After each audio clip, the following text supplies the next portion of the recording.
This video is brought to you by Wargamers, Shut Up and Jam, Gaiden, an awesome wargaming channel on YouTube which posts new videos every Monday, Wednesday, and Friday. So go check them out. I know you'll love them. Wargamers, Shut Up and Jam, Gaiden. Today on Q&J, Happy New Year!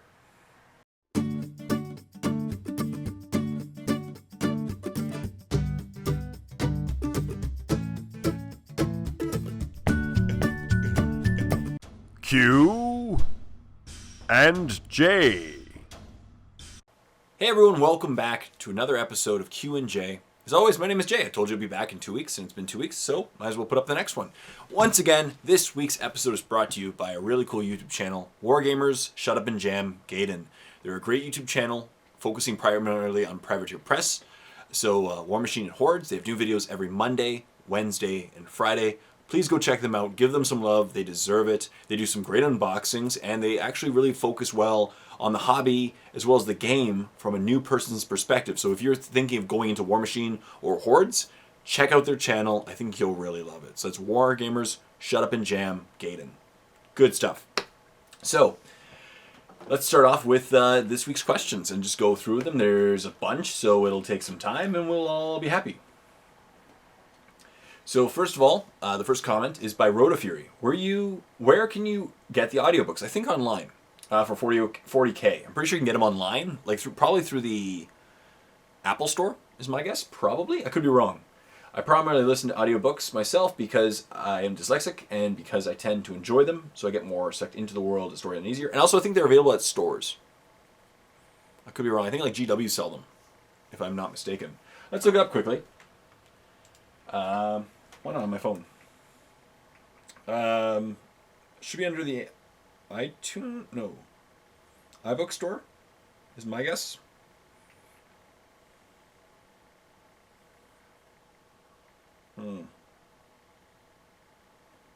Let's see.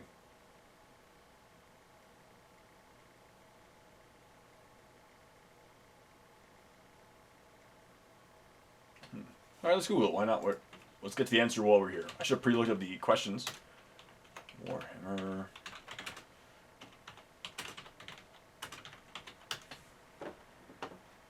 They're available on audible.com apparently. Black Library.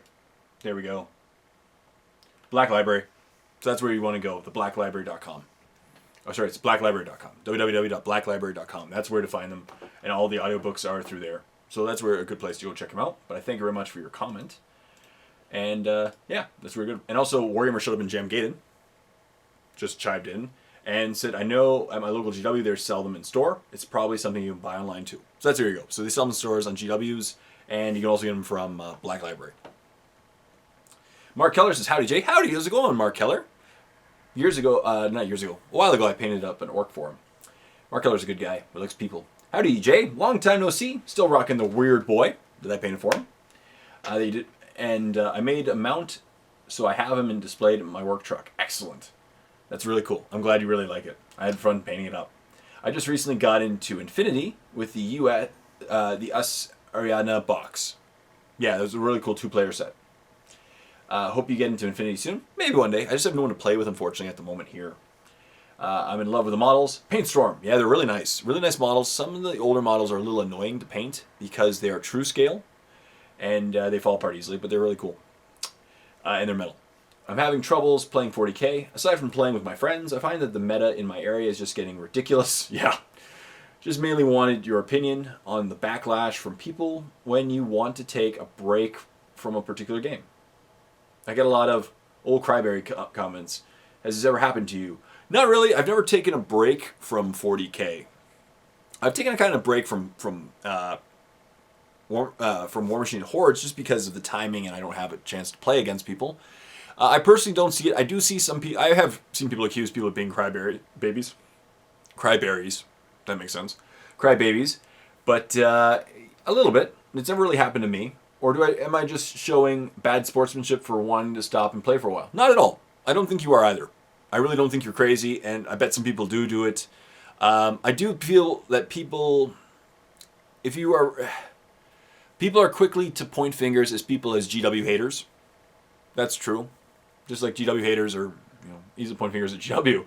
But no, there's nothing wrong. Absolutely nothing wrong with taking a break from a game, coming back later when you're more enthused. Nothing at all. Nothing at all. It's not really happened to me, but it's happened to guys at Mini Wargaming for sure that I definitely know of. So, yeah, thank you very much for your question. Keep up the awesome, Mark Keller. Thank you so much, Mark Keller. I really appreciate it.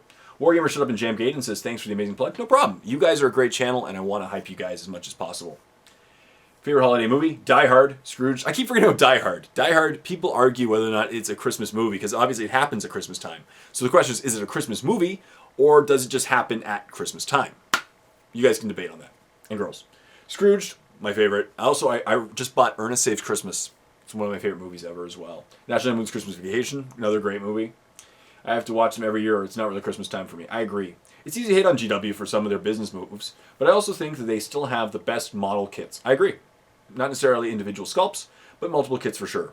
And it's easy to find gamers who are into GW games. I think people put too much emphasis on negativity out there when we're mostly adult playing toy soldiers. Exactly. Have to keep the hobby going. Yeah, very true. Very good point. My question, without going to specifics, do you feel that the Warp, your subscriber service, is a viable business model for independent content producers? By independent, do you mean like small channels? Because I'm a pretty small channel myself. I think it is. In fact, most of us have kind of created the Warp, or our versions of the Warp, based on kind of the vault, right? Blue Table Painting has one. Or no, the Blue Table, Beast of War has one. I have one. Striking Scorpion has one.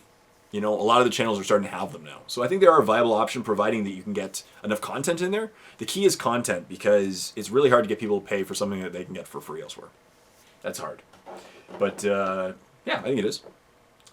Axis762 says, hey Jay, I have a painting question. I've noticed that when wet, my brushes start to fork. Okay? And by forking, I'm guessing you mean just, right?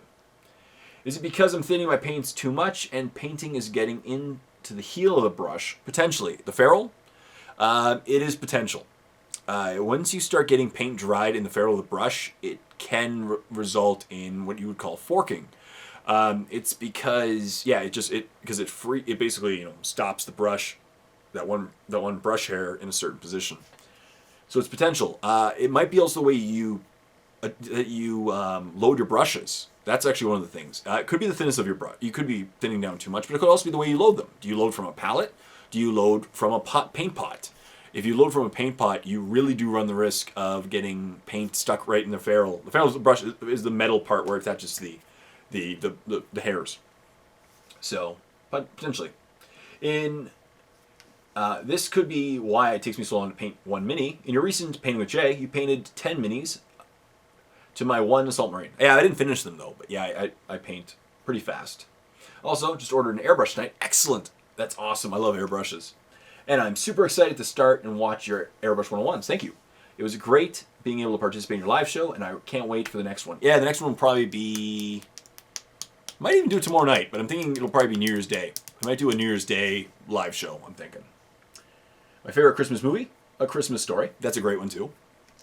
I turn it to the 24-hour marathon and just let it play over and over. Very cool stuff. Lastly, where would we send pics for your opinion on our painting?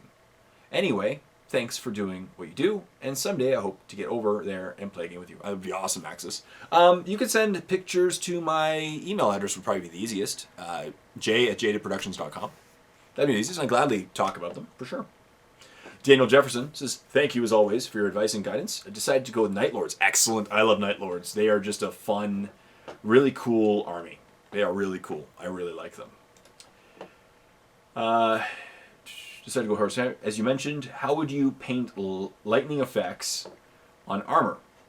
I have a lovely Xmas and New Year. Oh, sorry, have one. Thank you so much, and same to you. I hope you had a terrific...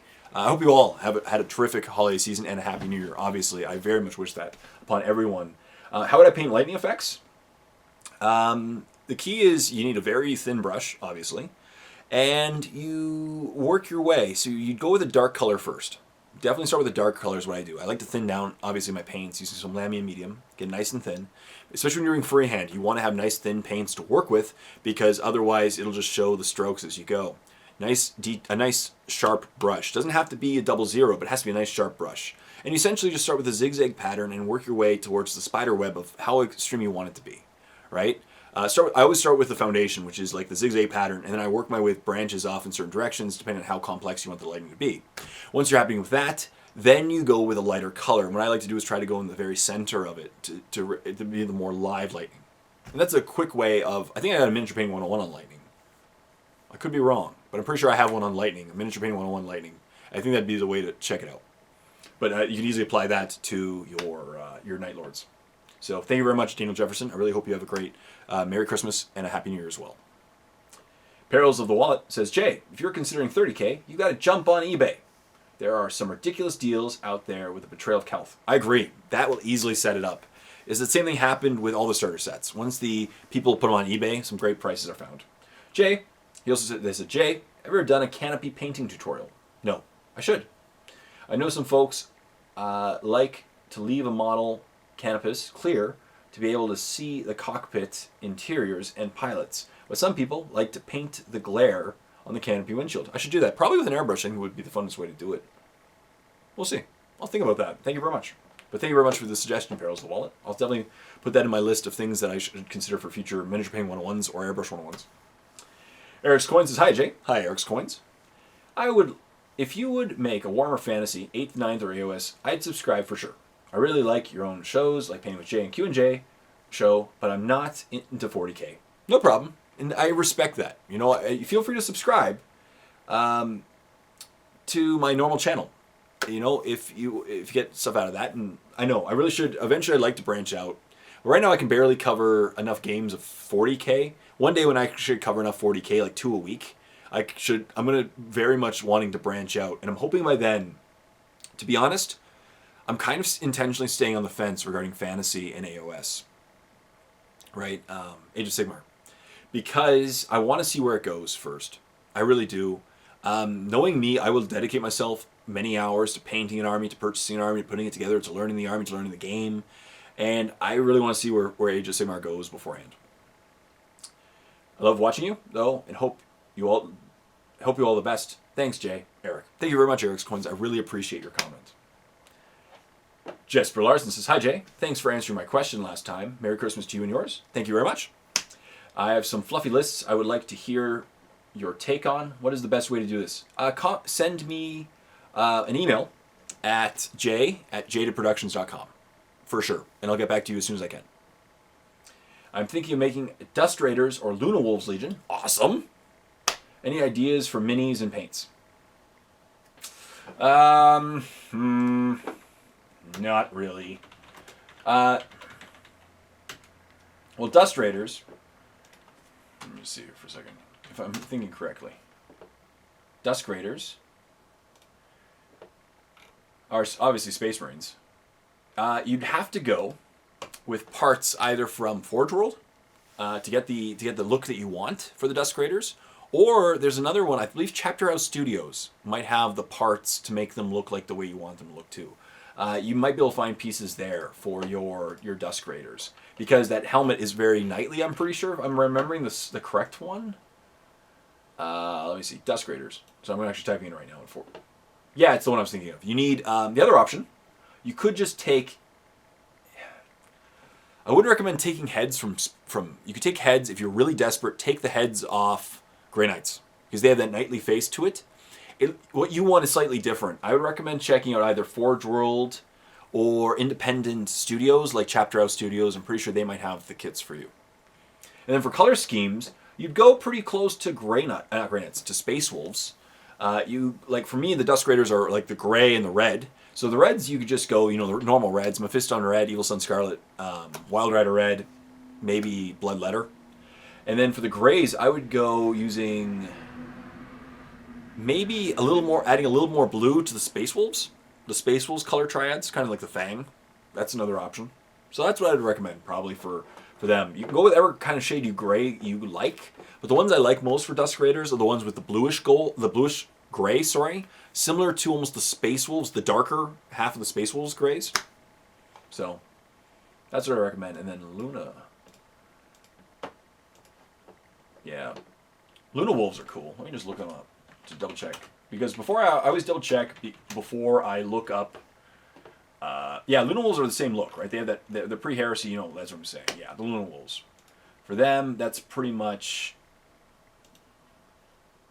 whites. Yeah. So Luna Wolves, you'd go white or a really, really light silver. So I'd recommend white with I'd go cold shading. I'd recommend like a non-oil shade and then build up the whites again. Pretty straightforward with that.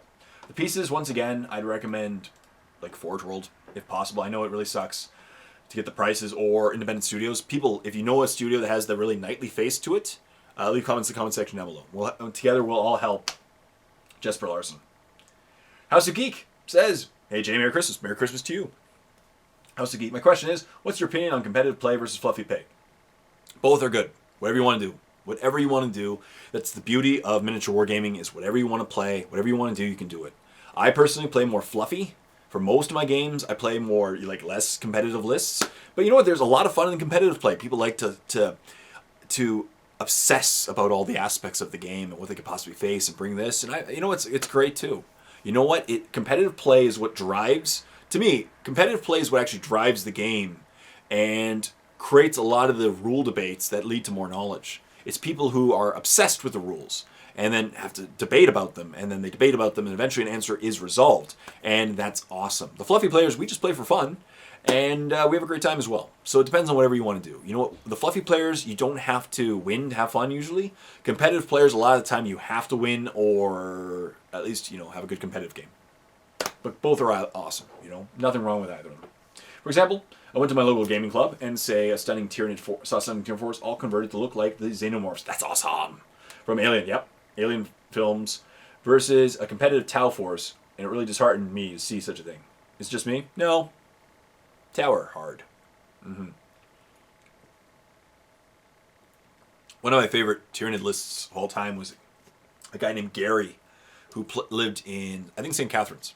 He was in the Welland area, and he made all of his Tyranids beautifully painted, but he put like a candy shellac on them that gave them cherry. I think they were cherry flavored. They smell nice. Like candy. It was pretty cool. Yeah, no, I love people who create a list. In fact, one of my favorite people to play against, and actually like two of my favorite people to play against of all time, and two of my favorite armies to face are Mike Groves and Cody Rue, because both of them love to build fluffy, fun, and really orky. Like, they customize all their orc stuff. It just blows my brain at their creativity. Good stuff. Thanks for the sub. Also, bud. No problem. Mikey Venges says, is that a mattress behind you, Jay? Yes, it is. The reason is it was actually really good for cushioning up the sound in this room. And then, yeah, I just put it there. This is actually one of my other bedrooms than my house that I had to take over. And the mattress will eventually disappear. But we're just trying to figure out what we're doing. We're feng shuiing the house right now. Sergeant Stonetooth Harker says, no, it's a mimic pretending to be a mattress. The chat thing is a little played out. The chest thing is a little played out. No, that's true. With a mimic. Perros the Wallet says, soundproofing the annoying guy on a motorcycle who likes to ride back and forth while he tapes his shows. Exactly. As I said, it actually really worked. It really did. And yo, man, it's a good thing about Winter is that Mr. Revs, I call him Mr. Revs a lot. He is not having his motorcycle out right now because it's annoying when I'm filming my painting with Jays and he's like, vroom, vroom, vroom, vroom. One of those guys. Dark Denigan says, yeah, busted. I would have said I store my paints at room temperature. That's what I was wondering. He asked last video about room temperature, or about his paints drying up. But I'm guessing he stores them too hot. But my painting room does get sunlight during the day, and in summer the room probably does warm a lot around midday. Exactly. So essentially you're baking your paints. That's what I call it. I keep the paints in a box, but it likely will heat up on hot days. I will have to think about somewhere to keep them. Exactly. More in the shade. Thanks. You diagnosed as Dr. J. No problem. I appreciate that. DG Saber says, or DZ Saber in Canada. By the way, I just watched a video today. On a side note, I watched a video today. It was from South Park, but I never saw that one particular clip. The Canadian alphabet. If you have a chance, type in South Park Canadian alphabet. It's awesome. I found that Army Painter shades are not a matte finish. Oh, really? I didn't know that. it lands somewhere between satin and gloss if you apply it heavily. Interesting. Thank you very much for your point. I didn't understand. I didn't realize that. I thought they would be between a matte and a satin, but apparently satin and a gloss, that's pretty shiny. So then you'd have to hit it afterwards with like a satin varnish just to tone it down. Interesting stuff. And Lenny Person, it pretty much takes 1 minute 50 seconds to get to the actual video. Probably, but that's because today's video was sponsored by, of course, Wargamers Shut Up and Jam Gaiden. And that's it, you know? That's it. Those are all the comments of the day, people. Thank you, everyone, so much for leaving your comments, your questions. Now, go ahead and leave more comments and questions. Once again, I wish you all a very Merry Christmas, a happy holiday season, and a Happy New Year, everyone. I really hope that you accomplished as much this year as you wanted to. I certainly did. I accomplished so much. And I've already set about 5 to 10 goals for my YouTube and my professional life for next year. I'm going to talk about them in this week's Painting with Jay. And I'm going to go gung-ho this year. It's the year of do or die, and to accomplish things, to cross things off lists. I hope you're the same way this year. So once again, this week's video is brought to you by Wargamers Shut Up and Jam Gaiden. Terrific channel. They have new videos Monday, Wednesday, and Friday. Go check them out. Give them some love that they deserve. I really hope you enjoy their videos as much as I do. I am a subscriber. I've been a subscriber of theirs for months and months, and I help them out whenever need be. That's it. So thank you so much for watching this episode. Leave more questions in the comment section down below. And until next time, this is Jay saying, happy painting.